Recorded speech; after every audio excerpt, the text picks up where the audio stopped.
வாரிசு அரசியலை நீங்கள் ஆதரிக்கிறீர்களா என்று நம்மை கேட்கிறார்கள். தமிழ்நாட்டில் எல்லா கட்சிகளிலும் குருதி வாரிசு இருக்கிறார்கள். ஆனால் கொள்கை வாரிசாக இவர்கள் இருக்கிறார்கள். ஏன் இவங்களை ஆதரிக்கிறோம்னா கொள்கை வாரிசாக இருக்கிறார்கள். சாதி என்பது ஒழிக்கவே முடியாது, சாதியில் நல்லது இருக்கிறது, சாதி என்பது அழகிய சொல் என்று அன்புமணி சொல்கிறார். அவரும் ஒரு வாரிசு தான். சனாதன ஒழிப்பே என்னுடைய இலக்கு என்று துணை முதலமைச்சர் சொல்கிறார். இவரும் வாரிசு தான். ரெண்டு வாரிசுல எந்த வாரிசு நம்முடைய தேர்வாக இருக்க வேண்டும் என்பதுதான் நமக்கு முன்னால் இருக்கு. நாங்கள் இங்கே வாரிசு என்பதற்காக ஒருவரை ஆதரிக்கவும் இல்லை, வாரிசு என்பதற்காக ஒருவரை எதிர்க்கவும் இல்லை. கொள்கையை பார்க்கிறோம். ராகுல் காந்தி வாரிசு தான், மோடி வாரிசு இல்ல. அதுக்காக மோடி ஆதரிச்சிட முடியுமா?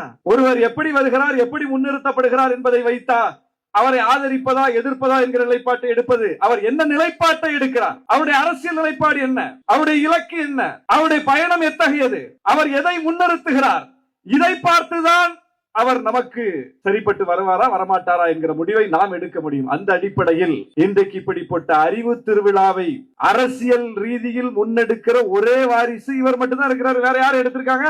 நாங்கள் எங்களுடைய நிலைப்பாட்டில் தெளிவாக இருக்கிறோம். எங்கள் நிலைப்பாடு கொள்கை ரீதியான